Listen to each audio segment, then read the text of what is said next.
All right, well, let's get started. This is number 4 in our Understanding Your Financials webinar series.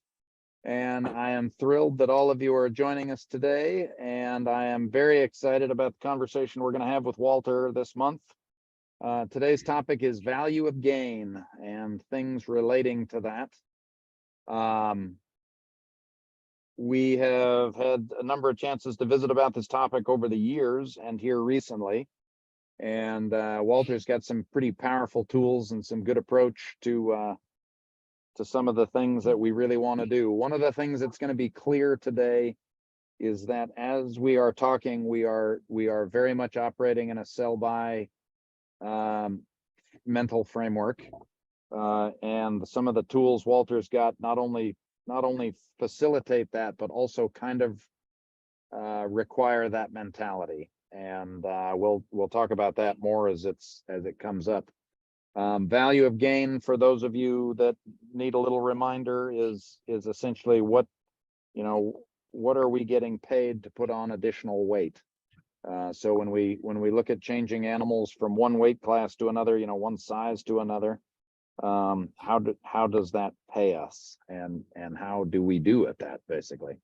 So with that, I'm going to turn over to Walter. I've introduced Walter a number of times. He is our resident expert and the mentor to those of us on the Ranch Right team, who's really done a great job of helping incorporate the ranching for profit and the Bud Williams and the sell-by type marketing into our accounting framework, and making it so that we can use real accounting to go along with what we're doing in our operations. So the format, again, as we've done before, if you have questions as we go, please feel free to interrupt. This is not a formal presentation. There isn't a lot of noise in the background, I have no problem with you leaving your mic on so that this can be kind of a conversation. So Tori, I know the baby is trying to go to sleep, so you're probably on mute, but for the rest of us, and Jared, fortunately, has always been willing to do this, ask questions, make comments, please. I'd like this to be as dynamic a discussion as possible. So with that, I'll turn it over to Walter. So Walter, thank you for joining us. Well, I appreciate the opportunity to be with you today. I guess we have, I think, 13, I think, today, which is awesome. And there may be some others. John has a mustache going on. Yes, Josie, my wife watched the Top Gun movie and told me I needed to grow a mustache. Aaron Helmick commented the same thing. No, I was not expecting it. Sorry. That's all right. All right, roll on, Walter. Sorry. Well, I didn't know, is there going to be an autograph session or something a little bit later, or what, John? Okay. You're hilarious. No, there's not going to be an autograph session. I told her I thought it was done. She said, no, I think it looks really sexy. So guess what I did? So this is since about Friday. Yeah. Trying not to look like a teenager. One of the things before we get started, Wally's on here, Wally Olson, if you haven't met him. And Wally, why don't you share what you've been doing the last couple days? Well, I've been doing an online marketing school that most of you missed. I'm sorry, part of your life will not be the same, but I feel for you, but no. And also for all of you, on the 13th of December, I am doing a webinar on how to prepare to handle the great inflation and appreciation coming to the cattle business, and then on the other side, the deflation and depreciation that's going to happen. And it is going to be either the greatest thing that ever happened, or it's going to be the worst thing that ever happened. So is that a virtual deal, Wally? Yep, it's through ranching.fyi. Okay, all right, okay. Let's visit about that again briefly at the end, Wally. I want to make sure we give out the information for that before we get done. Yeah. Okay, How many did you have on your marketing force this week, Wally? there was 5 of us. Okay.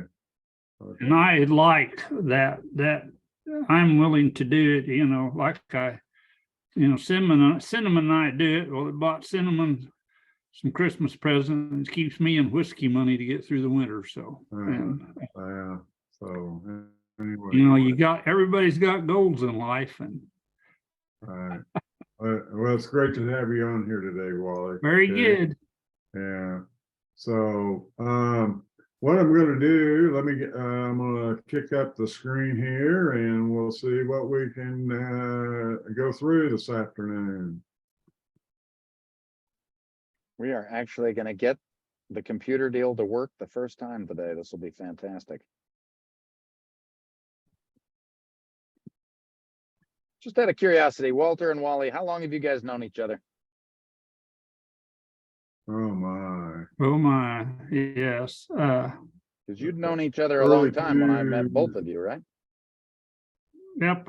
No, we hadn't known when I met you out at Evanston, we had not known each other very long then, because that's when I first started with Right. EL. Right. Ah, But how okay. long ago was that? Well, that was early I 2000s. started, Yep. yeah, I went to Ranch for Profit in '99. Oh, I thought it was 69. Anyway, because no. Jordan gives tattoos now. Oh, anyway, one of the things before we get too much into some of the numbers piece of this today, I'd like to spend a little bit of time just on some of the QuickBooks setup on how we capture some of the data, just as a refresher. Would that be okay, John? You bet. Okay.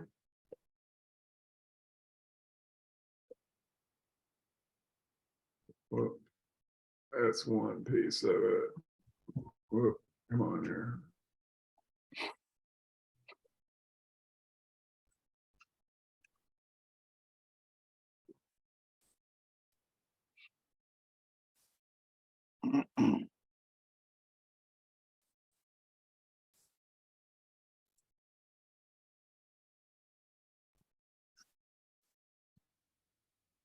As Walter is bringing this up, this is in our standard packet of monthly reports. That sales, you're going to sales by product and service. Is that where you're headed, Walter? Right. Yeah. Can you see it, John? No, I'm still looking at the menu, the file manager file menu. Oh, But this Oh. is part of the reports he's going to go through, as part of what we send out in our regular monthly reports. And I feel like for me, since I have really learned how to use this report well, it is an incredibly powerful tool in QuickBooks. Uh-oh, are we going to have a tech difficulty? just wait a minute here. It's this time for Josie to tell mustache jokes. Yeah. Can you see it now, John? I can see the list of files. Can you see his Okay, mustache or his computer? You guys are terrible. Oh, Jordan, I'll get you back. I'm jealous. I'm jealous. So is that now you see the screen, the service No, list, it's the John? same thing. Are you Okay. sharing the wrong screen? Are you sharing the Well, other monitor? Wait a minute. I'm gonna push pause on our recording. Let me know. Things that we the Go piece that we're looking at here right now is we've done the Old Blimey ranch. That's our, whatever you want to call it, our practice set or whatever when you go through the school. And so what I wanted to show is that when we set this up, we set it up so that we have the item in the item list of livestock sales stocker. But the piece for where we're going with what we're trying to do today, we set up another one that's kind of a dummy item. And it's called Stalker WT, which is Stalker weight. Okay, so that's something that way we can get the weights in QuickBooks Online, and so when we do some analysis, we've got that information there in the process. So, any questions there, John? No, Or just to, I want to comments? make sure we're clear when we talk about this. QuickBooks uses this product/service always, and we use the term item. So whenever QuickBooks says product service, we say item. When we say item, we mean what QuickBooks refers to as product service. Right. Okay. And again, we make a list with each operation, excuse me, of the items that you sell. So in some cases, it's ewes and lambs, you know, it's ewes, it's lambs, it's cull ewes, it's cull cows, bred cows, steer calves, heifer calves, you know, all those things. We generally break those down, and in some cases mixed items like mixed heifers, mixed steers, that sort of thing. We break all of those down, and when you're filling out an invoice or a sales receipt, that is often the where you select that item. And one of the things we've talked about a number of times is we don't record deposits in QuickBooks. We always match a deposit to a sales receipt. And the reason is so that we can use those items. And Right. and when Walter starts working here, you'll understand why we want to make sure we track those items. Right. So here's an example that we have on a sales receipt. We're using both of the items that we talked about there a few moments ago. These are in the Oblimy. Big picture, we had 400 pound stockers. We sold at $1.70. Okay. Mr. Olson probably would be quibbling with the price, but anyway, that was what we did. So we have the 100 head, we have the 680 per head, so it's a 68,000. So that's what's going to hit the bank account. But the stocker weight is 100 at 400 pounds. So that's the 40,000. Okay. So. And importantly, the weight doesn't have a dollar amount associated with it. That's correct. That's right. Right. Right. So if you had multiple items for a class, would you have one weight item for the whole class or one for each item? Generally, well, I mean, yeah, I think I know what let's say that you had heifers and steers as an example. You with me? Yeah. Yeah, I mean, when you record the sales receipt, I would recommend breaking that out so that you'd have I mean, I just did stockers as one deal, but you would have stocker steers and stocker heifers and stocker weight or stocker heifer weight and stocker steer weight. Okay, does that answer your question? Yep. So Okay. you'd have a you weight for each item. Right, and you can have more than one say say heifers and steers. You can have that all on one sales receipt. That way it ties back to whatever that settlement that you got or that sheet that you got from Mars Livestock. Okay. All right. And then the next piece would be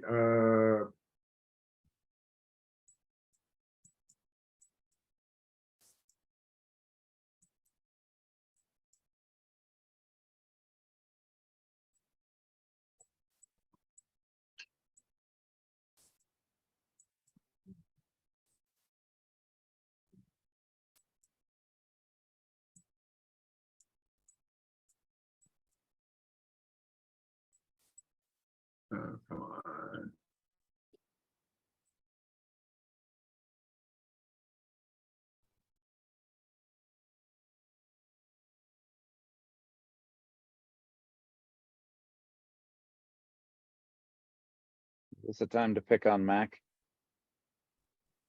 And wait a minute, there we go. Okay, now here is a report that is the sales by product service summary.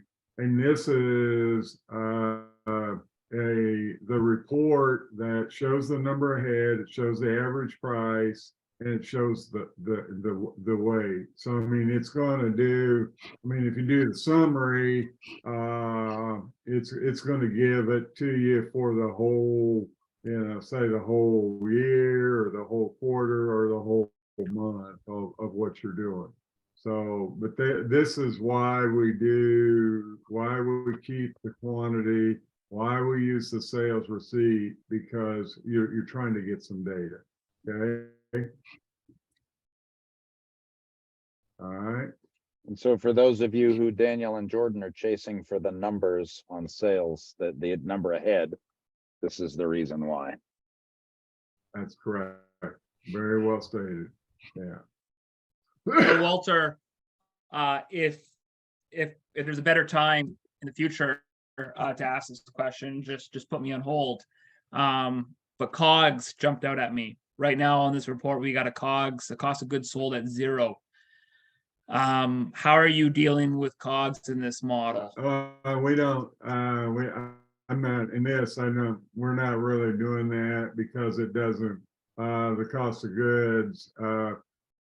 Yeah, I mean, the way we do it in ranching for, with the ranching for profit model, it's not really, the cost of goods is not even coming in there. Okay. So how are you? So where's the purchase price of these stalkers being registered? We're not going there. Okay. We're not going. Got it. Yeah. We're not going there. Okay, because that's not what. And I'll show you a little bit when we get into one of the other reports here in a little bit. I think I can maybe clarify that part for you. Okay. Okay. Okay. So I think that takes care of,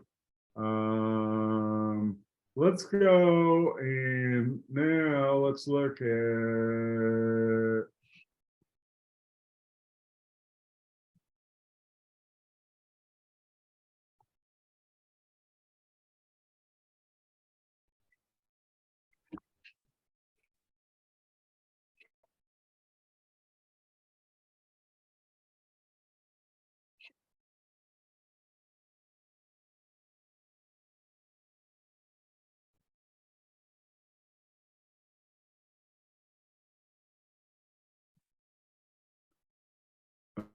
okay, Wally, now don't look at that sheet, Wally, that's from Tulsa. Okay. All right, so here is there's a, Wally, you want to maybe comment about what we call, why we call it the cattle square? Well, that's basically it is just it's in theory a square, and that's and all you're doing is comparing your sale weight with your buy weight, or you are, in this case, we are comparing between two weight classes, the 450s and the 550s. Right. That's what you're doing there, correct? That's right. So I mean, what we've done here is, I highlighted with the got kind of a couple different examples here. Is what I have in yellow there, and can everybody see that, or do I need to blow it up a little bit? Do I need to blow it up? You could make it a little bigger, but we can see it. I can see it. Okay, all right, hold on a second. Is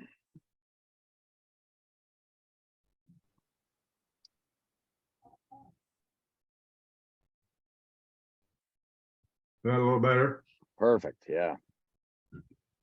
Okay, so the highlighted piece is, okay, we've got, we're selling the big steer and buying back the little steer. That's the sell by, right, Wally? Correct. Okay, or these are heifers, In this okay? case. Right, yeah, these are heifers, okay? And so what I did is I mean, it's just math. You take 550 times $1.73. it's 950, and you take 450 times $1.84, and you look at it, and that's 828. So Walter, highlight with your cursor where you're at, please. yeah, right here. Okay. Perfect. Yep. So Okay. pounds times price per pound is price per head. Right. Yep. Dollars per head. And then the difference is the $123.50. Okay. Now, one of the pieces that I think we need to think about is, is there a roll up, roll back, and how much is production? And that's a piece I think that sometimes I mean, if you have somebody that is a super stockman and can handle a load, a trade a month, but then there's others that are not maybe in that mode. So there's a piece of this that is know thyself. John, you want to add to that? I'll give No, Wally I a would- chance to add to it first. Yeah. I would completely agree with you, Walter, and, no one understand, what you can handle and what you're willing to handle, and then go at it. And you also, if your goal is to be profitable, maybe you need to change your standards or whatever and stuff. Right. And So then I'd only add to that too, that often there is a transaction cost. And That's correct. spreading that transaction cost over 500 pounds, for example, makes it significantly cheaper than over 100 pounds. So That when is if you correct. get new calves in, you have trucking, you have shots, you probably have some lost performance as they're transitioning to a new place and new feed. Those are all things you And want dead ones. and dead ones. You want to sort of keep that in the back of your mind as you're speeding up your turnover. Right. And what do you mean by roll back and roll up? Okay, see the Great price question. here? See the price? Yeah. We bought it at 11 cents more, or $11 more than we're getting for it. Does that, you understand? Yeah. Okay.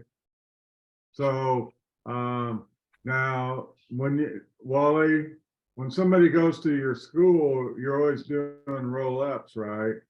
Not necessarily. You got to understand both of them. Okay, but I just wanted to check on what the value of the school was. It was, okay? I promise you, well, I mean, I give 100% guarantee I'll give you your money back if you aren't happy. So, I mean, All right, it's the best deal in the country out there. all right. And then one So- thing, if I may tell a story on roll-ups and rollbacks. I was down to a stalker school with Gordon Hazard. He's passed away now, so you can't experience him, but we were there and Gordon goes on and says, I'm a very simple person. He said, I'm not very good at math. He said, I figured out that if I sell one for one price and buy one for one price, I can figure out the value again real easy. All right. And that was a light bulb moment for me, realizing that you do not have to be giving rollbacks. You can, I mean, one of my main profit centers is I always try to roll cattle up in value. Right. I don't always get it done, but I try to. And how would you do that, Wally? Well, basically, the one thing is going on right now. I know there's a gentleman on this presentation right now that bought some heifers Monday that have got a tremendous roll up in them, just because of what he gave for them and what he can get out of them now. Right. And also one thing, there's usually you can, moving from the fall to the spring, you can usually get a price roll up in lighter cattle, Right. Because of the grass fever. grass fever and just stuff, you know. Right. Right. So, and So- just, let's back up just a bit and make sure we've got this thoroughly covered. Generally, we assume that the price slides down as you go up, the price per pound slides down as you go up in weight. So we expect the total price per head to increase with size in a stocker calf. And we expect the price per pound to go down. And what you guys are talking about is situations where you can actually reverse that. So if I buy something at $1.50, I may be, instead of selling it at $1.40 when it's 200 pounds heavier, I would sell it at $1.70 when it's 200 pounds heavier. Which means that I'm getting paid not only for the weight gain that I'm putting on, but the marketing is adding value also. Right. Yep. So So, one thing, just one Go ahead, Walter. second here. And if you don't believe that will work, just a second here. And here is price roll-ups. That just happened this week is there's some 800-pound steers that got sold for $1.62. They bought back cutting bulls that weighed 782 for $1.26. oh my, There was 18 pounds of gain there and $307 gain in value. right. That's a pretty good roll up, in my Right. humble opinion. And it goes on all the time out there. You just need to seek it out and find out Right. where it's at. Yeah. And there is the tuition to my school right there in that one little That one one little little segment. trade, right, Wally? Yeah. Yeah, yeah. So what I've done here is, this is an example. I mean, Jordan, I hope I'm not hurting you because this example comes from A&M and not K-State. Okay, but I wanted to be full disclosure to you. Okay, so but anyway, so here these are different dollars, different weights, dollars per pound, dollars per head, and then this is the gain. So then I figured, well, what's the value, the value of the gain? You know, this is the dollars, this is the dollars per head, the dollars per pound, you know, et cetera. So then I said, well, what's the roll back, roll up? These are all rollbacks. You know, there's 11, 16, 7, 8, 8, and then, you know, per head. And then, you know, what's it coming out, you know, that we're making on the production piece. I mean, the production piece is actually the weight gain times the price per pound that you're selling it at. So, okay. And so, I mean, you know, my proof of the pudding here is the value of the gain. You know, I've broken it down between the 49 and the 49 roll back. Excuse me. And the production piece, you know, nets back to 123 in that example. Okay. And then here, this is an example of that there was 100 head purchased. They were $7.50. They were $1.60. So the price per head came in at $1,202 on the in weight. And so that's the 120,000 that when you go here. And then, you know, they ended up and they put on 58,000 pounds. There was a rollback of 20 cents here.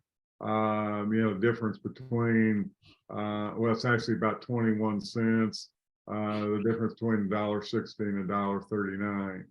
So there's $16,000.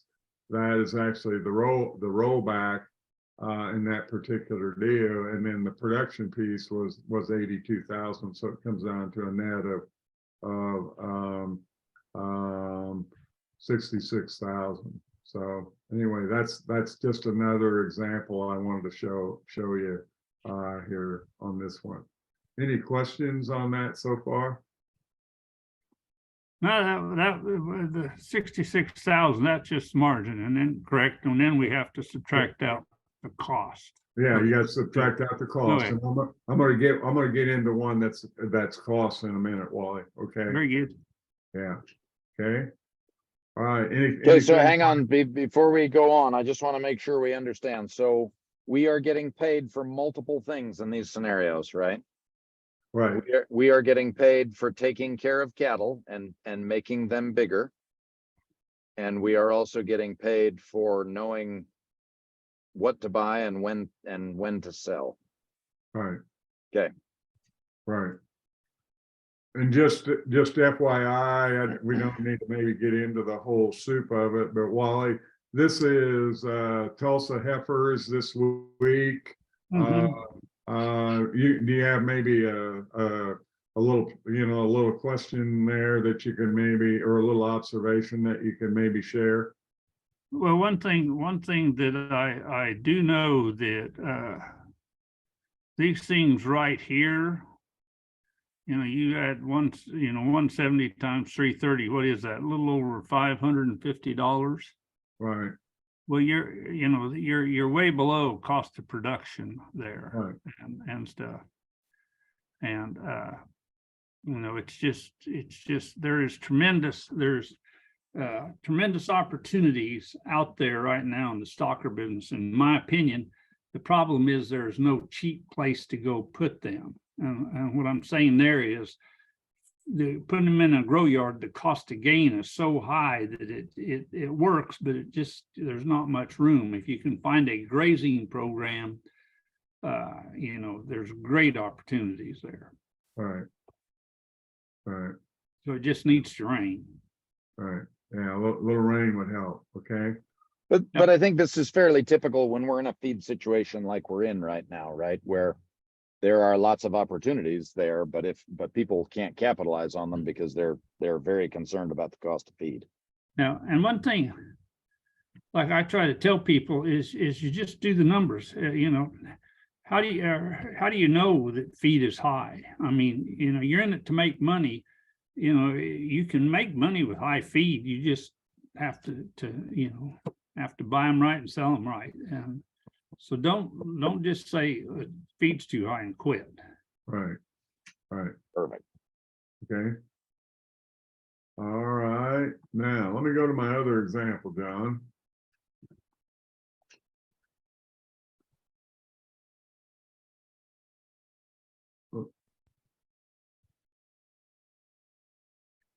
Any questions or comments while we're going between screens here?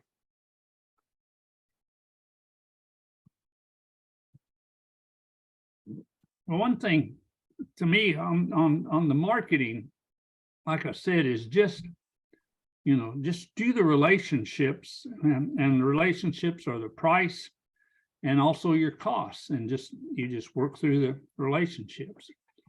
Do I have time to tell a story, since I love telling stories? Yeah, go right ahead, Wally.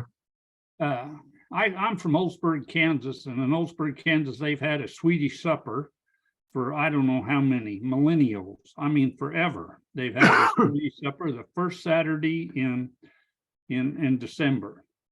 And I had been gone from Oldsburg for about 30 years, and I had the opportunity to go back, so I went back to it.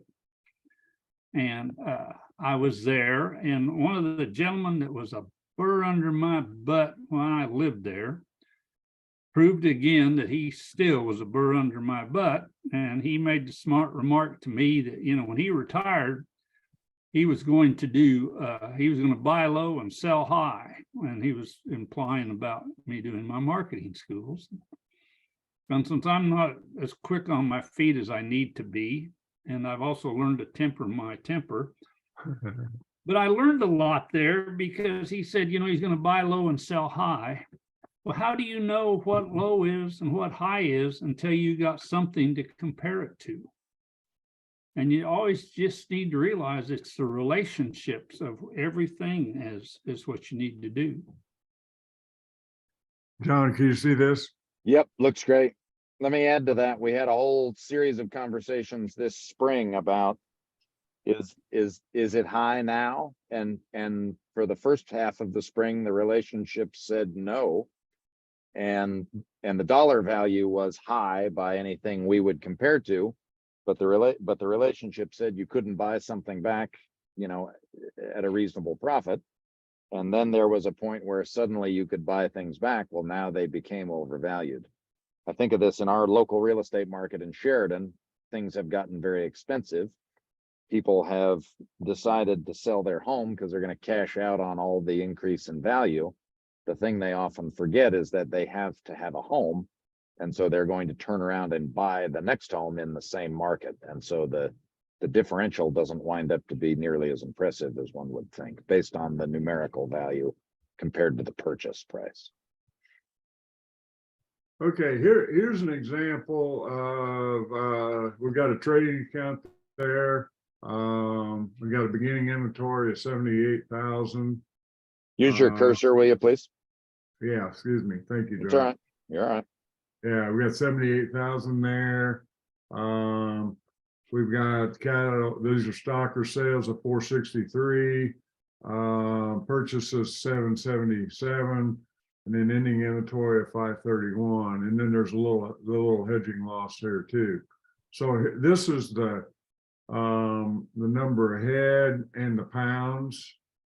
And that matches up to each one of those. So when we go through this, the net from the trading account and the hedging comes back to 134,000, and pounds wise, it's a little shy of 85,000. Okay, does that make sense, John? Mm-hmm. Okay. So then I said, well, let's do a little combo of how we can break this out. In you know, the cattle plus the hedging is 458. Okay, the 462 minus the 4,000, and then everything else is 324,000. So it comes back to our total income of 134. So headwise, you know, we sold 539, we purchased 579, and we're 40 short, which that's the deads in this particular example. Okay, so works out to 330 on the weight. That was sold, and beginning inventory plus purchases less ending inventory is 245. So that comes back to the 85. So let's look at this. This time, what was the weight that we bought versus what we're selling them at? Did we roll up or roll back?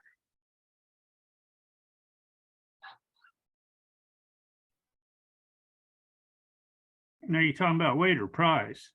Wait.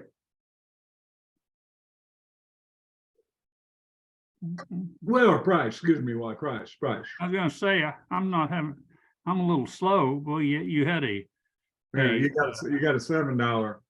You got a 7 cents a pound or $7.100 a roll up. Right. Okay. Meaning you sold cattle for more money per pound than what you bought them for. That's correct. That's right. Right. Okay. But your value gain was $1.58. So how much was the roll? Was the roll up? The roll up is 16,000, and the production piece is 118,000. That's these two numbers, which comes back to that total income number. So Okay? here what you've done is you've divided the total into two categories. How much of this is marketing and how much of it is production? That's right? correct. Okay. Okay. All right. So, it's a $7 or $7 a hundred or 7 cents a pound, roll up. And, $1.39 on what we sold it at. Okay. Now, I mean, here's all the direct costs, but see, that comes out to, I mean, this is more of a summer program, but it was 157, and the value of the game, less than 57, the net income on the deal. I mean, there's really not any overheads. This is really pretty much a direct operation because a direct cost operation, so there's not any overheads in this particular deal. So when you look at there's 249, was the dollars per head. Excuse me, that should be dollars. And then $90 cost, so it's 158. And then big picture percentage wise, it was 100%, and our direct costs came out to 36%, or we're making a margin of about 64%. Okay.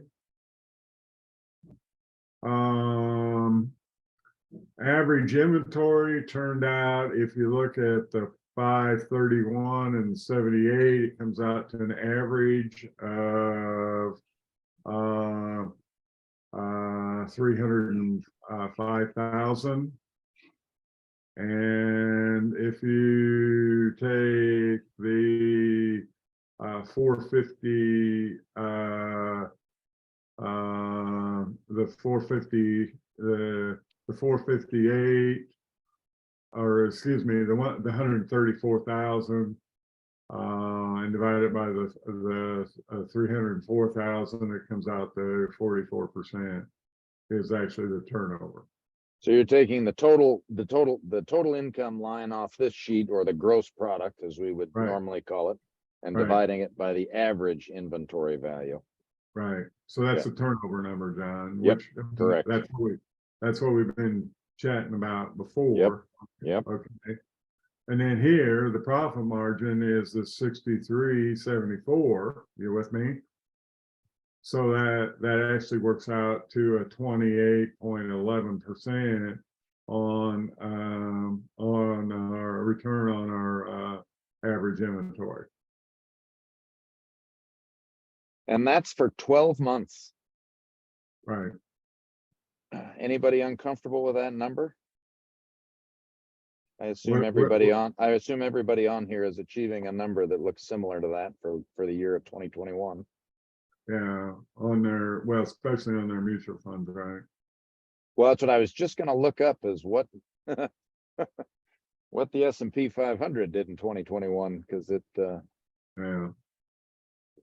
Hey, Walter, can you back up for me real quick? Yeah. Average inventory, help me out with that. Big picture, it's the 530. If you take 531, got it, and add 70 and 78, you with me? It's a little Yep. over. It's like 600 and some thousand. Okay, and then I'm just dividing that by 2. so we're just doing a very simple average there, Aaron. We could maybe parse that out a little more and do a weighted average, but it is literally just an open and close, divide by 2. Yeah, big picture, Aaron, with the great records that you have that John helps you with. You with me? Yeah, I'm here. I'm just trying to be quiet. I would do that differently, because I mean, this is a value that John is bringing to you guys, the ones that he's working with, is that I mean, what we're doing here, I mean, the inventory went from 78,000 to 531. Okay, or look at the head. It went from, I mean, the head's almost up, whatever, between 5 and 6 times. Okay, well, I mean, it'd be a better deal if you actually had an average monthly inventory. Well, with the records that John is helping you guys with, yeah, it's going to be a different number and stuff, you know, in the process. So I just wanted to, you know, make sure that we actually kind of think that through. Or another way that you could do it is look at the 324, okay, and if you did the 324, which is the beginning inventory plus purchases less ending inventory, divide that by 12. That's another way to look at it too. Okay. But I just think that, you know, you guys, John's creating some value for you to make decisions with in your operations when he's doing the monthly inventories for you. So there's a value to that. Now, let's And to come be back. clear, but to be clear, when you say John, you mean the whole team, because Well, this is stuff Daniel and Jordan and Mimi and Carla and all have, you know, done really well on, I think. yeah, excuse me. I shouldn't, you know, be your team. That's right.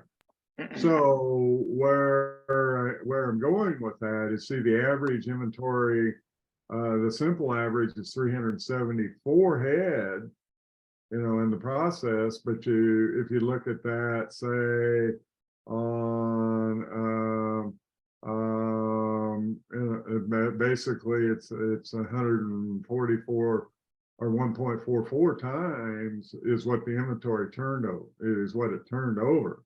So I mean, it's not a deal where it's, you know, 12 times or 2 times or 4 times or whatever. Your inventory actually was 1.4 times. But it's back to the context is, what is that? I mean, each of us has our own context. And in this case, Walter, you know, this 1.5 times turnover is not that far from a seasonal enterprise, right? That's correct. So we're not talking about a situation where we're, you know, Wally is, you know, famous for being a cattle trader. But this is not a situation necessarily where we're turning stuff over every month. This is an 8-month average stay. Right. If that number was 1.5, it's slightly more than that, but But the ROA is on the trade itself, the entire inventory for the year. It's not. Right. um, That's right. Right. that's why that number is so good to me, Aaron, is because that's an average. That's a 12-month average on the whole thing. Right. Now, to give a comparison, S&P 500 for the year was 26%, so it's quite good. Right. But it's not that this year. It's not that this year. Right. Yeah. Now to get the 144, it's the 539, which was the sales divided by the average inventory. 539 head Right. divided by the what was the average inventory? 374. 374. Okay. Okay. And so the Walter, I've got a question before you go on. yeah, go ahead. I'm not following how you are dividing out your increase in value between roll up and production. Oh, okay. Let me go back to that. Okay. All right. Great Let's- question. Yeah. No, let's, okay. All right. Okay. Big picture. You look at the, you know, what happened with that 245,000 pounds that we purchased. Got it? Mm-hmm. All right. Well, but the roll up is 7 cents a pound. Got it? Yeah. All right. So if I take 7 cents times the 245, that's 16,000. Okay. And so you're saying that's the roll up. That's true. That's the roll up. The total Okay. value of the roll up. Yes. Right. And then the 85,000, okay, which is basically that's the weight gain we put on. Got it? Yes. Okay, we're gonna sell that at the market weight. Or Okay. whatever we averaged at the $1.39. Okay. Okay, does that help you, Grant? It does. Yes. Okay. Yeah. Yeah, the 144 actually works out, John, to 8.3 months. Yeah, that's about right. Yeah, okay. So I'm lost on that. Where does the 373.69 come from? big picture, if you take 632 plus 116, okay, you're with me, Jordan? No, I'm not. I can't even follow. I can Those are Right. the head counts beginning and end. Right, the head So counts. Walter, highlight the beginning inventory head count. right here. So Yep. 115 was what he started with. He ended with 630. Yeah. Yep. Add So those that's two right. together, divide by 2. Yeah, So that's 740. So divide that by 2 is 370. free. But you actually sold 540 head. If you divide those two numbers, that's where the turnover comes from. That's correct. Right, Correct. right. Now, one of the things that bringing that to light, Jordan, does that make sense before I go on? Right. Jordan, does Yeah, that- I'm just, okay. it doesn't make sense. How does 1.44 translate to 8 months? Divi- Maybe I'm divide- just behind the ball. No. Divide, So divide 12 by 144. So I'm Wouldn't just, 8 I'm converting the turnover to average time in Right. residence. Right. So I Don't ran sweat- one animal for 8 months. I could have ran 1.4 animals in 12 months.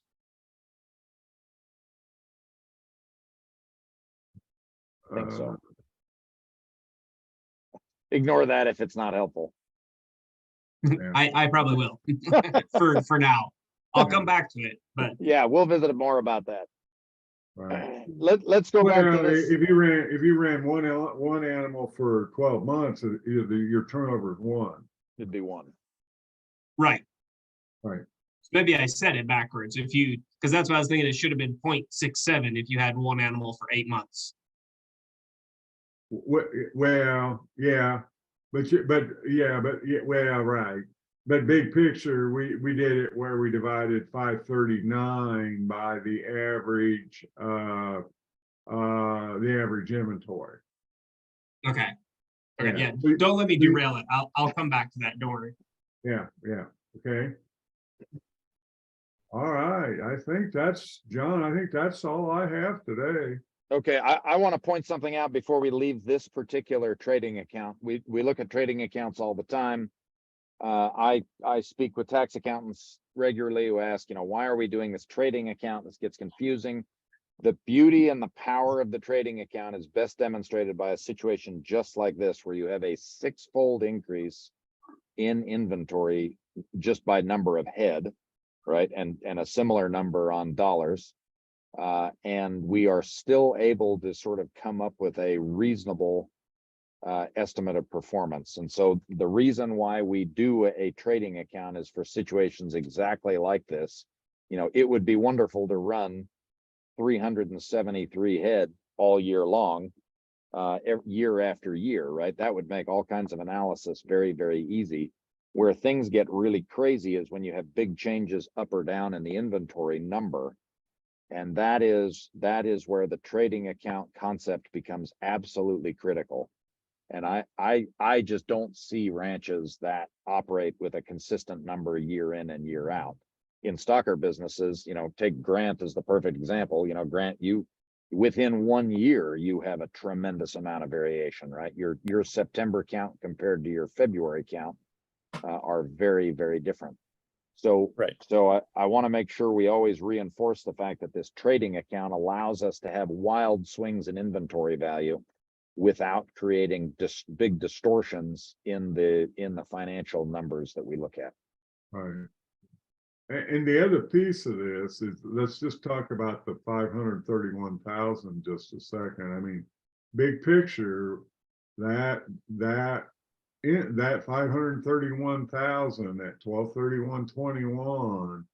That's what we could have sold it at that day. So what could we have done, you know, on a buyback or a trade back? Wally, you wanna, you know, address that a minute?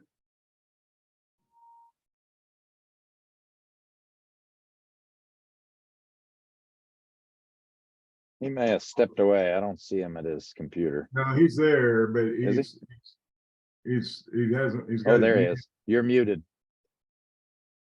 Can see your mouth moving. Yeah, I see my There you mouse go. moving. I tell you what, I love technology, you know, but, you know, yeah, like I, you know, you know, with the carrying the inventory over, you know, if it was just, you know, it'd probably be just good business to do that. I mean, you know, I don't know, you know, it's just interesting. And I know from my stalker business, I will, just like right now, I don't have anywhere to go with stalkers, and I'm very, very low on numbers, and I got lots of cash. And I'm looking for places to use it and stuff. But also bear in mind that cash is not bad if it's just sitting around and stuff. And an example, I don't know how many of you know who Bob Metzger is, but and he's a retired stockbroker and stuff. And looking at this 28% here return on assets. Well, if the you know, depending on you know, Haskell's talking about the great return on the whatever it was, but you know, if normal return on money is 7%, you know, that money can sit around for 4 years and be all right. I promise you, in 4 years you'll find something to do with it. But don't, you know, you just don't Just as a comparison, so far in 22, the same index has lost 24%. So yeah. you gained it and then gave it all back. If you did nothing but sit on your 28% earnings, you'd be well ahead of the game. Yeah, Right. and you need to understand that and stuff. Right. Bob also brings up a great point that I like when we talk about these stalker trades, which is periodically, again, if you have a very large margin on one, sit. Because again, if you've made 28, let's say you've made this 28% by the end of March, why keep at it? I mean, if you don't see a clear path to even greater profitability, sitting on it is a perfectly legit idea. Because you've made a fantastic return for the year. Yes. Right. Okay, let me add a few other things. One of the things that we talk about that is different, again, from the ranching for profit system is that we value the inventory at market at the beginning of the year and all throughout the year. With many of our stalker trading clients, we are revaluing the inventory every month. That differs from the straight up RFP system, and the reason is when we are doing that, Wally right here knows at the end of the year what his gross margin is right now. And to my mind, having that knowledge and knowing when to skim that, you know, we've hit it, here's what we've hit. Are we going to sell? And if we are, that is what our, you know, profitability and or our gross margin is going to be. This does not give us insight into what the buyback is, right? And the difference between the gross margin and the sort of Bud Williams style calculate the profit on the buyback, those two things are different. But when we see great gross margins appear because of changes in our inventory value, you know, some people will say, well, that doesn't matter because you didn't work for that, or that's not caused by your management, that sort of thing. I totally agree with that, but the ability to capture that profit, if you actually have the numbers in the right way to do it, and if you do make a sale decision, that is in fact managing and capturing that profit. Right. So I want to make sure that we're clear about the fact that, you know, the market gives and the market takes away. Where we have an opportunity is when we are current on our values, we have the ability to capitalize on those market opportunities. Just like with Wally's cow bell curve, The majority of the industry does not do that. And they are marginally profitable at best. Where we over and over again see massive changes in people's profitability is when they begin capturing those, those real real market opportunities, right? Those opportunities that are just given to you. You don't have to go outside and sweat for them. The other piece of that is that Bud used to always say that the thing that you do or can do that has the greatest impact on your profitability is marketing. Bud spent a lot of time and got very famous for teaching stockmanship, but he was very clear about the fact that marketing is where the real monetary value was captured. And I think over and over again, we see that we spend far too much time doing things that aren't the things that produce a lot of profit. I've counseled with a number of people this year about we need to make sure we have time to be paying attention to the market so that these opportunities don't go by unnoticed. We have to be very aware of what they are, and then we have to be in a position to capitalize on them. And those often involve kind of restructuring the way our business operates, so that we have that, so that we have the ability to turn that opportunity into money in our checking account. Everybody, I need to go. Thank you. It was great. Thank you, Wally, for joining us. Hey, real Thank you, quick, Wally. before you go, can give us the date and the time and and the details again on the upcoming webinar That on the conference 13th. or that deal is, I think, at 2:00 Central Time on the 13th. Go to ranching.fyi and you can find out all the information. And I'm gonna, for As all of usual, our, money back guarantee. So, and this For all was of- wonderful, guys. I really appreciate that. And where can I look at the recording of this? it will be on our website, hopefully by next week. Okay, very good. Thank you. You bet. Thank you, Bye-bye. Wally. Glad you came. Thanks, Wally. Hey, John, it's Jared. I've got Hey, a Jared. question. Appreciate you guys putting these things together. Explodes my brain every time. So you're doing a good job of that. Thanks. I'm thrilled you're here. Maybe we'll have to go back to that screen, but there was the roll up on 7 cents on that Right. $1.32 and $1.39. So if I understand that correctly, you bought them at $1.32 and sold them at $1.39. That's correct. And that would be over a period of time. Kind of explain to me, is that buying kind of the fixer-up type cattle, buying some cutter bulls, turning them into steers?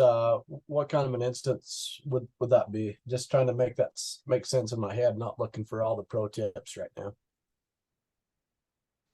I mean, big picture, I think, this particular operation is strong on the heifer side. There's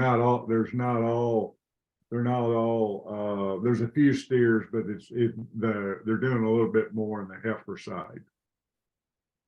A lot of the movement here, Jared, is timing, right? Finding what's undervalued at a particular time, right? So buying for example, a 5-weight heifer in October, you often, can pay a fairly low price for those. They're often undervalued. Same with a light heifer. A lot of heifers are undervalued in the fall, and then moving them to a spring market where they are, or even a summer market where they have a much higher value. You mentioned the cutter bull thing. That is definitely one opportunity, but I think the lion's share of the opportunities to roll things forward have nothing to do with anything that dramatic. They literally just have to do with changing the season. Walter, would you agree with that? Thank you. Yeah, I understand. Okay, so take the October sale data as an example, and somewhere I read, and I need to find this statistic, that like 70% of North America's calves are sold between like the 15th of October and the 15th of November. I mean, it's some ridiculous number, and so you can imagine, because there is a vast oversupply during that fall period, that the price gets depressed. And then there are a whole lot of calves that are bought to go to grass sometime between February and April. And so there's a tremendous demand at that time of year. So, literally moving them from a time of oversupply to a time of high demand produces a tremendous amount of value. This year, take the Cutter Bull thing as an example, it's had the opportunity to be even better. And I think Annalise is on here. Her husband shared with me some prices of what he was paying for Cutter Bulls, and it was on the order of, I think he said it was on the order of 40 cents back. And Oh so my. that's a place, Jared, and don't quote me on that number, but I mean, it was a massive number. We were able to buy Cutter Bulls for 20 cents back. And so that's a place where, you know, Jared, you know, it's significantly more dramatic, where not only are we putting weight on, but then we're adding that 20 cents. I think we could almost go further, Walter, and assume, and this would change a little year to year, but we could come up with a baseline roll back and then adjust what you're doing based on that. So let's say we assume a baseline 10 cent per 100 rollback. If I take a 7 cent per 100 roll up, then I probably actually gained about 17 cents. And this is, Walter, I'm just bringing this up now. I don't mean to spring this on you, but I think I look regularly at the total movement from like 3 weights to 8 weights to just get a slope of the whole market. You know, I just plot it out on a scattergram and run a regression through it. And I assume that is on the order of, you know, your average cost of gain kind of industry wide, if we assume cost of gain is basically a break even. And if you looked at that number again and again and compared it to what you were actually doing for roll up and roll back, that would give you an even more precise look at what's going on. And I think, Walter, it would actually magnify the results a little bit, because I think you'd see regularly a 10 to 15 cent per 100 adjustment to your number, which would make it even bigger. Right. Now, if you go to the dairy industry, they're pretty accustomed to selling things, or at least years ago, they were very accustomed to selling things for the same price per pound across an 800-pound spectrum. Right. With the fixer-upper cattle, though, you have to keep them alive to get that value again. That's right. 100%. And I think one of the great points that Walter makes in this presentation is that animal performance, and that includes keeping them alive, actually matters. There are guys like what's his Kurt Epler, who makes money by taking 50 pounds off of calves, right, from winter to spring. I think that is doable in specific situations, but I think for people like me who like a little bit of comfort, we need to manage animal performance. That is not our only source of income, but it is something that we need to be good at. Right. And that's back to the know thyself. Correct. Right.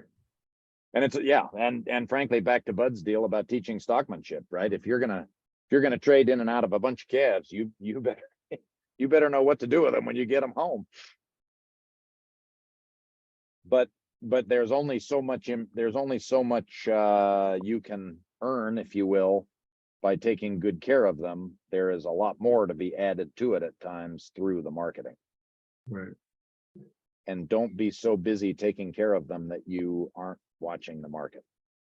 The other piece I want to emphasize here, John, just I think that we want to make sure, for some that may not be aware of this, is that 57 cents, that's the cost of putting the gain on. That doesn't come like this. Right. Okay. Looks a lot more like Jordan's tax curve. Yeah. It's really front loaded. Right. Grant, would you affirm that?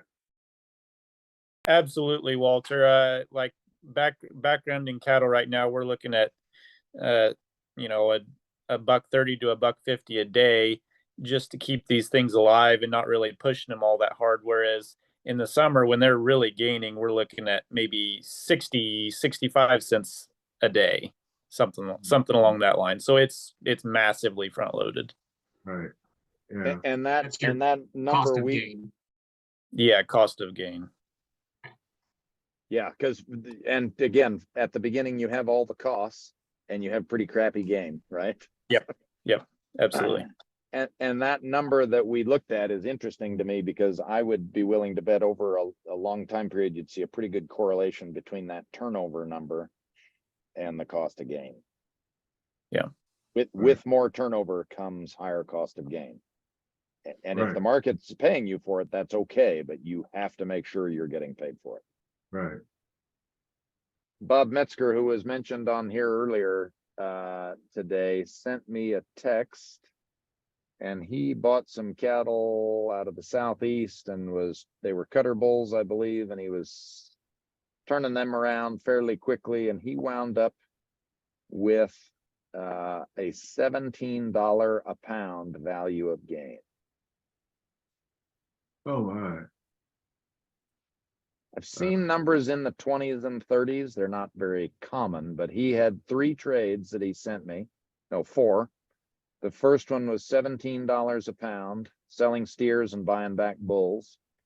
The next one, selling steers and buying back steers, was $11 a pound. Then on the heifer side, he was selling heifers, buying heifers again. That was $8.83 a pound. And 800 pound steers and 751 pound bulls, and that was doing $5.97, close to $6 a pound. Yeah. That was the value of gain. Yeah. So, Wow. you know, I know what Bob's costs are to get those in and get them processed. It's not very high. You know, front load $35 to $50 on each of those calves, put 50 pounds on them, and you're in pretty good shape, right? Right. Hey, Walter, can you pull up your cattle square again? Do we have time, John? Oh, yeah. Yeah. Yeah. I'm on the road today, so I have no kids banging on my office door. Don't tell my wife I said that. She's snowed in, can't get out of the house. She was supposed to play in a volleyball game tonight, so. This one, is this the one you want? No, the other one that had the market weights on it. Oh, all right. Okay. Yeah. I can get there.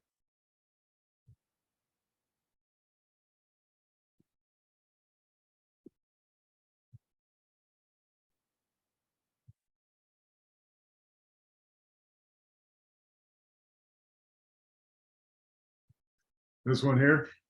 Can we And make it a then, yeah, little if you bigger? go over to sheet 1 first, and then we can make it bigger. I think sheet 1's big enough. Oh, no, it's shrunk again. When you said, is it time to pick on Mac, John, it's always time to pick on Max. That. Yeah, perfect. Okay, so what I'm looking at here is from 450 to 550 to 650. My value of gain goes from $1.23 from the 5.5 to the 4.5, Right. and 69 to the 6.5 to 5.5. Right.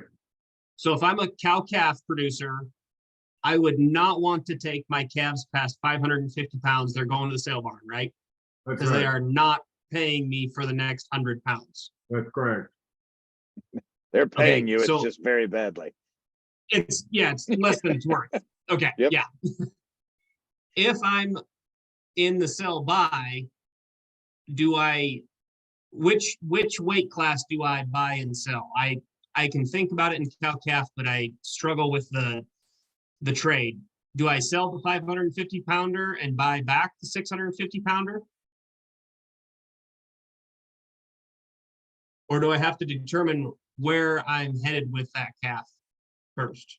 Okay, so before we answer that, let's make sure we're clear. The first question you asked was a cow calf operation, and the Yes. buyback is the pregnant cow, basically, right? So in that case, this is a way to make decisions about what to sell out of a cow calf program. What you're asking next is, if this is a stocker operation, where do I go? Yes. Okay, so my answer to that is I am going to look, and I look at 2 numbers actually, but I want to put my money back where I'm going to get the highest return, assuming it is something I can take care of. So I've noticed Walter doesn't have any 3 weights on here. Walter doesn't apparently want to own a 3 weight calf. Well, now here, we can go here. Oh, there we go. Bingo. So you know, a there, dollar 50. right, there are people that can take care of 3-weight calves. There are people that can't. So I don't care what the market says. If you're bad at taking care of 3-weights, you better not, you know, don't buy into those. Right. At the same time, buying an unweaned 6-weight calf, you know, like that 665 unweaned, that can be kind of a risky animal too. Those are, I bought those out of California, I bought those out of Utah. They are sensitive, right?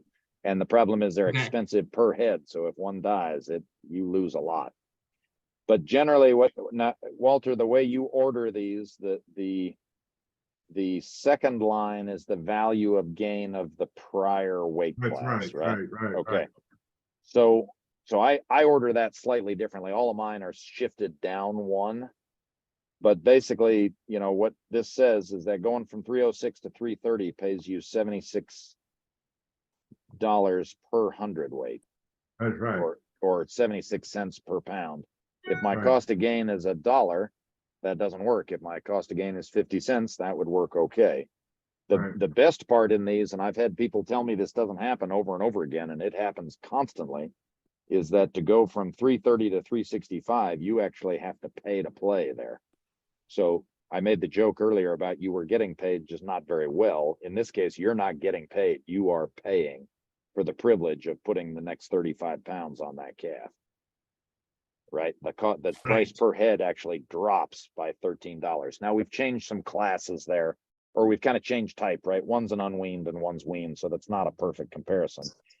But if we Right. just look at the no comment lines, right? The buying a 365 unweaned and taking it to a 391 weaned, that's 30 pounds. That's paying us fairly well.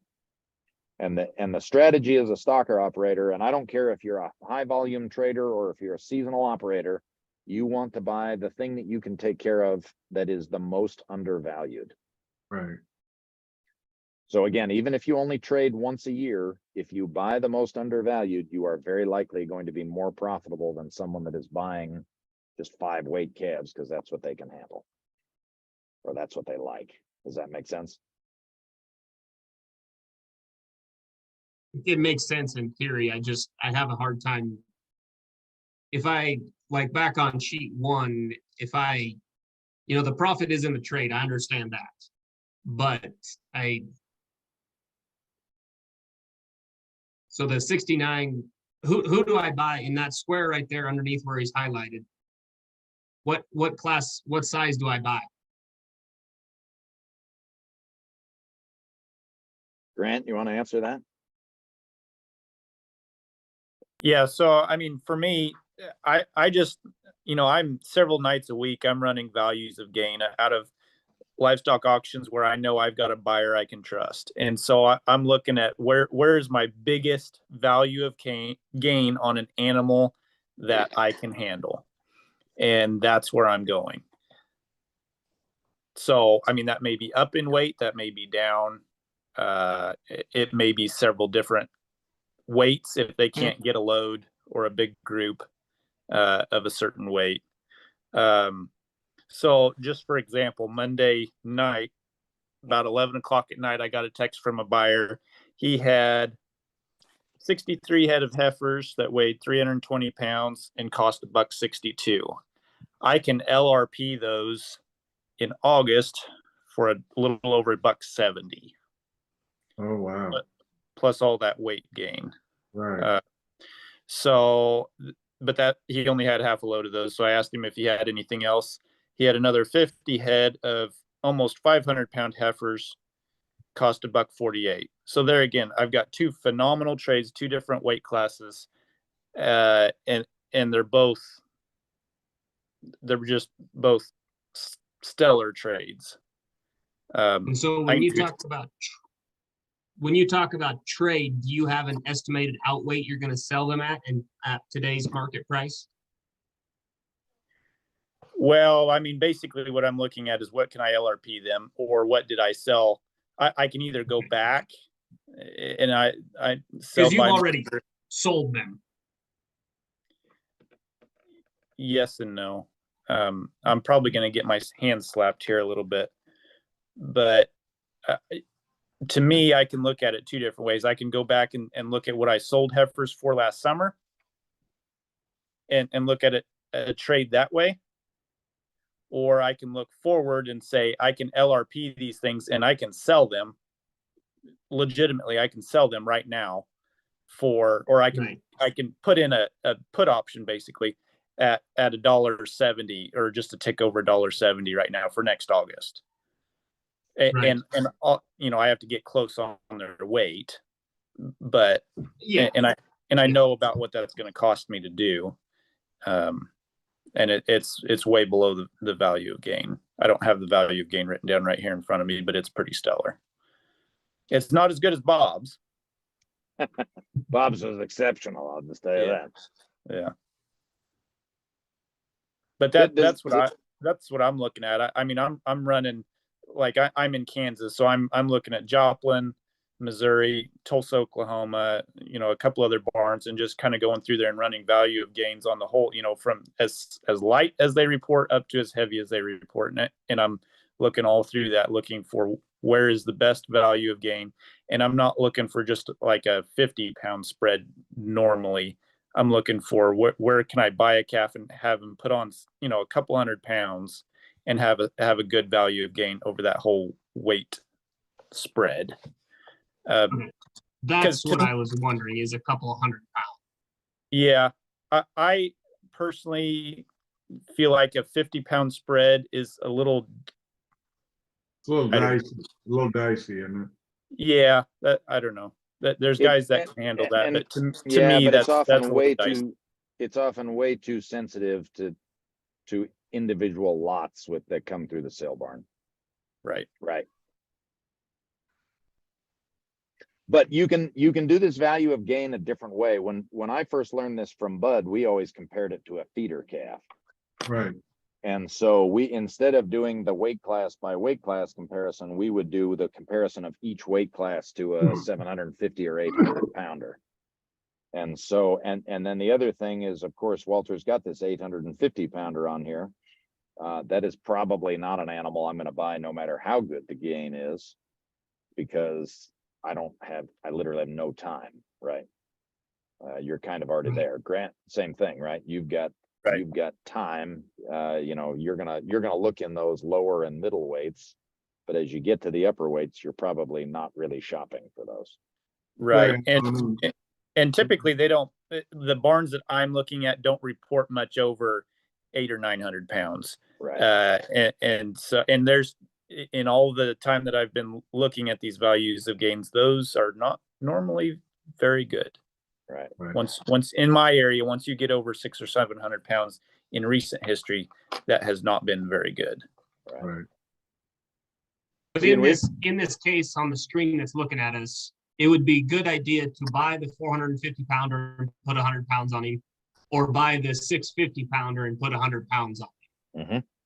If you go longer than that, you lose money, and you do not want to buy the 550 or the 750 and put 100 pounds on them, because those value of gains are less than 1. Right. Yep. And again, this depends on if your cost of gain is $1.05, then the 650 is also out. It's still, yeah, okay. Okay. But almost no matter what your cost of gain, assuming we're going to put 100 pounds on, you're always better to buy the most underpriced.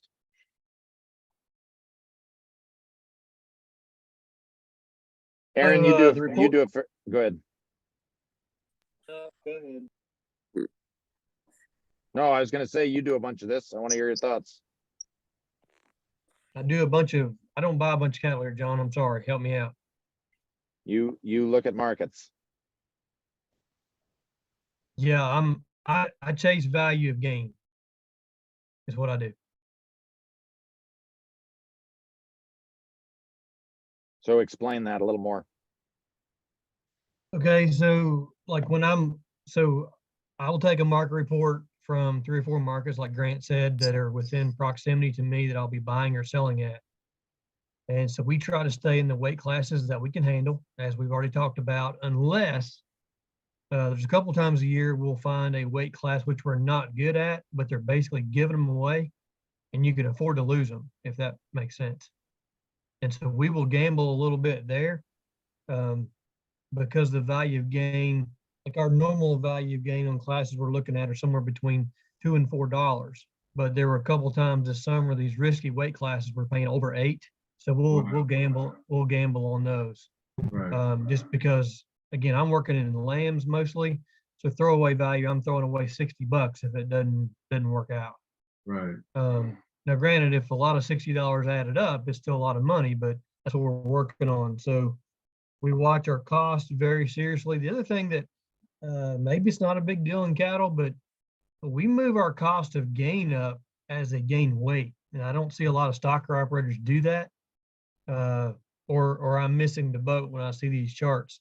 But for instance, if I have a 450 pound, that thing may eat X dollars a day, but if we get him to 850, he's going to consume almost twice what that 450 is. And so we watch that really, really hard as well.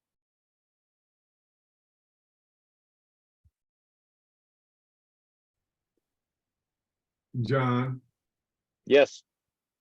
why don't you make a comment about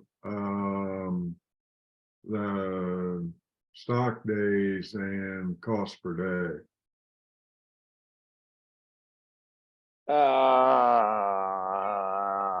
You ask questions like an attorney in court. I need to make sure I'm answering the right question. So we're talking about production and how it reflects on your P&L, Well, yeah, I mean, gross product and how it reflects on your P&L. yeah, because I mean, Yeah. So one of the things we've been playing with a little bit and see fairly regularly is places where the gross margin is not necessarily very good, and it is a gross product problem. And one of the cases that I love that Ranching for Profit talks about, right, is ways to increase your stock days per acre. And of course, when you have overheads, when a significant portion of your costs are overheads, so let's say somewhere in the neighborhood of 60 to 80%, when you increase stock days, your per acre, and capitalize on them, then you really have an opportunity to move your costs down significantly. So in one of the examples they give in the school is basically an opportunity to double your stocking rate. We can debate whether that's correct or not. I'm not interested in that, but no matter what you do, whatever the multiplier is what you would divide your costs by. And this can happen multiple ways. One of them is actually by increasing your stock days per acre. But when we talk about turnover, and increasing turnover, there are multiple strategies for that. Some of them are financial. Some of them are sort of on the ground, if you will, between the animals and the grass. Some of them have to do with changing size of animals. Some of them have to do with managing your grass better. But anytime you can increase that turnover, either by increasing production without increasing cost, and you can, reduce your production costs that much, that gives you a huge lever in the market. If you run these, if you run a market report every week and do it with 3 different cost levels, like a high cost, a low cost, and a medium cost, there are so many more buying opportunities for the low cost producer.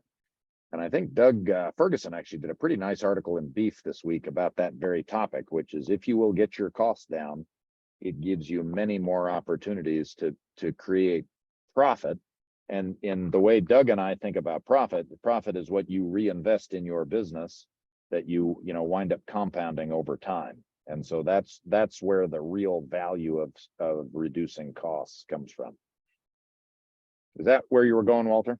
well, yeah, and I mean, I think sometimes even the stalker side, should we be looking at the cost per day? And when we have our head days too. So yeah. Yeah, Yeah. I'll just jump in there. I don't know if this is helpful or not, but when we took the Wally school last year, we were challenged coming up with a cost of carry and cost of gain on a Right. per pound basis kind of thing. And we still don't have that figured out. But a game changer for us this year is we kind of smashed together an RFP stock flow and an RFP grazing chart. And, because we got animals coming and going. Different size, every shape, size, and color, in very small quantities, mind you. Every shape, size, and color and weight are coming and going. So how do you actually figure out your true costs per field or per property you're managing? And so this tool that we came up with, it just calculates how many pounds came in on a day and how many pounds exited on a day. And then that's your total animal unit day. And then it adds up all those AUDs Right, cumulatively across the season. right, It says this season was 10,000 AUD. It Right. doesn't matter if it was 1 AU for 10,000 days Yep. or 10,000 AU for 1 day. I don't really care about that. I right, care about the total weight and the time. And then you simply divide that, or you divide all your costs that went into that on the property days. by your day. And so I can accurately say this property, hey, here, my cost of carry, whatever you want to call it, was 44 cents per AUD. Doesn't matter if it was a 1,600 pound cow or 300 pound calf. Right. If I want to break it down by head, I've got the math fundamentals for that because I have my cost per AUD. And I don't know if that's going in the right direction. I don't know if that's what we should be doing, but it kind of clicked. I guess I could take that and convert that all the way down to cost per pound to help me with these trades. I don't know if that's helpful or not. I don't know if that's where you were going with that, Walter. But Yeah, that's what we were doing. That's exactly where I was going with that, the process, because I think what you're gonna see is, like on Grant's deal is that, that cost per head day is highest in that whatever first 45 days. Would that be right, Grant? Yeah, that's right, Walter. Yeah, yeah, yeah. So, yeah, So, but here, and we're gonna do this in another webinar also, Eric. But we've been thinking carefully about how to break these things apart and how to combine them. But I mean, I have no problem at all with taking a 12-month P&L, taking all of your overheads and dividing by your animal days. Oh Right. yeah. Right? Yeah, I it's mean, my pet peeve, it's so simple, it's stupid, right? I mean, and if you want to do divide your overhead, and if you want to divide your direct costs separately, you can add them together. There are a couple different ways you can do it to come up with what those numbers really are. But again, it is ridiculously simple, and I think we really overcomplicate it most of the time when we're trying to figure this out, because we start thinking about all the details. It doesn't really matter. The total No. cost what it costs to run the ranch is what we wind up dividing by the number of animal days. right, And where we got this idea from was you, John, one of our many conversations the last year. You really pushed us to figure out what the value of grass is. right, Like, we don't have a market to compare things to. I Right. mean, even if we did, I'm not trusting somebody else's numbers. And so we're like, what? So very philosophically, we had to figure out what is the value of grass. And until they start charging for sunlight, it is the dollars you sunk into a property. Mhm. And so for us, our easiest property is a $12,000 lease and a $4,000 irrigation power bill. That's it. right, Now, Maybe according to some strict labor. RFP rules, that's overhead, Mhm. and that's great. But our rule of thumb, our pushback on that is if you can divide an overhead reasonably, like you can't divide a pickup truck in half. Right. That's stupid. Saying half the pickup truck is cow calf, half of it is stalker. But I can divide up my overhead using AUD. So right, why wouldn't I? right. Because you have AUD by different operations. Exactly. And the reason why we had to do this is because within 48 hours, we had to figure out whether we were going to bring in 83 heifer pairs on a custom deal or buy more animals. Hmm. And Love it. so we needed a very simple tool to figure out that we were establishing our custom rates. But hey, anyways, that was all because of John. John gave us the push, and here I am.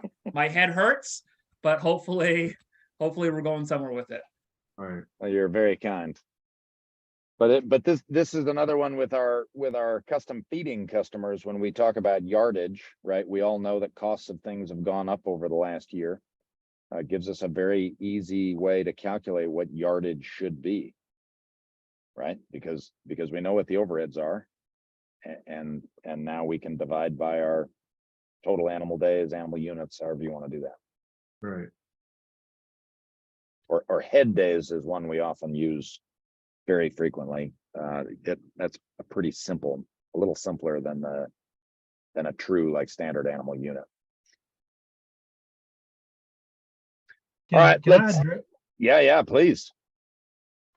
I'd like to, I'm probably speaking out of turn here and I apologize. But there's one thing that has resonated with me over time when we talk to people about this is the power of your turnover. And basically it's almost like using compounding interest. Yes, right. The example we saw there in the 1.4 turnover and 28% return, that's very good. But just the challenge there, I mean, what does the number look like if it goes to 2? Right. Yeah. I mean, you're not even in the same ballpark now. I mean, and I hope people would see that coming through this. I mean, the other thing was we call them, you guys are labeling them rollbacks or roll-ups. I call them coupons. So the thing that was hardest for me to understand is that when I have a roll-up, I'm cashing a coupon on the weight I just bought. Most of you guys probably already grasped that. I didn't for a while. So in other words, it's basically paying me whatever that is on the weight I've already bought just by changing the class. Right. Yep. And that's, these high turnover things have to run on that, not on weight gain, if that makes sense. It does. Right. And as Walter mentioned at the beginning, there's a bit of a know yourself type thing, right? Know what speed you can operate at and keep this thing out of the ditch. Right. Yeah, because you want to keep it on the, between the fence rows. Yep. And if you have a $18 a pound value of gain, it's a lot easier to keep it out of the ditch than if you have a $1.10 value of gain. Right. Yeah, and your costs are $1.40. Right. Yeah. In Right. both cases, right?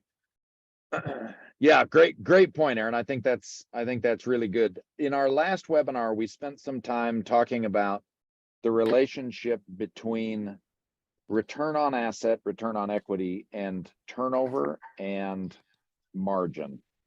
Right. And I want to make sure we're going to have to come back to that individually, Walter, in my mind in the future. But I want to make sure that people really understand that the point that Aaron is making is a very strong one. That turnover number is a big lever, right? Margin is a big lever also. Right. But it's the two of those things that really get a business humming. And just like you're saying, if you increase your turnover in this case by 30%, even if you reduce the margin slightly, the magnifier effect is very good. And Right. we want to always be levers whenever we can. I need to make a slider deal or whatever, John. Yeah, like old Joe. Yeah. You want to make more money, generate more income. Right. Yep. Well, no, you want more. I'm teasing. You want profit. You want to generate more profit. That's exactly right. Right. Sorry, I'm referencing a presentation Walter and I were in where a supposed business analysis was giving advice, and he said something to the effect of, if you want to make more money, you should just make more, just increase your income. It's like, ooh, boy, that's rich advice there, buddy. Right. The secret of business is simple. I wish I'd known that the whole time. Anyway, any other questions or comments? Bob, I see you joined us. Thank you. No, everything's good. Thank you, John. Good. You got famous today. Did I really? Yeah, Bob, you did. Someday Well, you will now be able to, someday the rest of you will be able to meet Bob.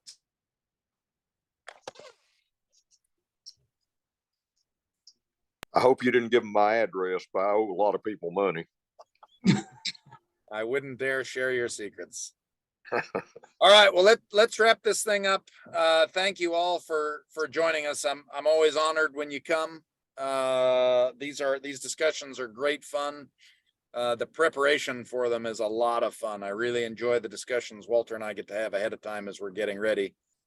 I really owe a huge thanks. You know, Walter said talked a couple of times about the things that we are doing. Most of them we learned from Walter, but you know, I got to give really all the credit to Daniel and to Jordan and Carla and Michelle and Mimi and Josie and Kathy, because they're the ones that are doing it every day with you guys. And they're really, you know, really figuring out how to make this thing work. And I am really excited about the value and the products we're able to provide and the information we can get. And I'm super proud of what some of our customers are achieving in terms of results using the information. So that becomes, like I say, very, very fulfilling. Our real purpose is to help ranchers be more profitable. And we do that by providing, you know, accurate, timely information that they can make good decisions with and turn into action. And I think what Walter's talking about here today is exactly the kind of thing that we're really focused on. I want to make sure everybody does, if you have any questions, anyone that is a regular subscriber with our service is a member of ranching.fyi. So you get to go to Wally's thing for free. Anybody else, for the cost of an annual subscription, you can, for $100, you can visit the same email list that I sent this invite to. I will send the info for that webinar coming up on the 13th. So you'll be able to see that. As I've mentioned a number of times, we're still early in the process of developing these. Walter and I have talked about a few ways to make things a little better. You noticed today I was harassing him a little about making sure he's pointing at things with his cursor. I would really like to hear from you guys of ways we can be better. I know we cover a lot of things in these sessions, and oftentimes it is kind of like drinking from a fire hose.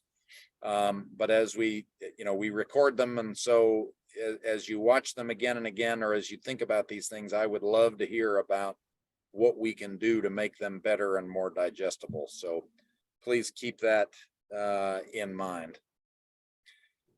Walter, thank you. I am indebted to you for so many good things in my life. Us meeting close to 20 years ago was a wonderful blessing for me, and the same for Wally. You know, that first few years of the 2000s were an incredible set of good years for John Haskell, and I'm so wonderfully glad for all of the places that it's led me. So Yeah. thank you all, and we will talk again in about a month. Hey, Jordan, can you stay on just a minute? I got somebody got to think about. Thanks, guys. Thank Thanks, you. Jerry. Thanks, See Walter. y'all. Good to see See you, everyone. everyone. Thank you.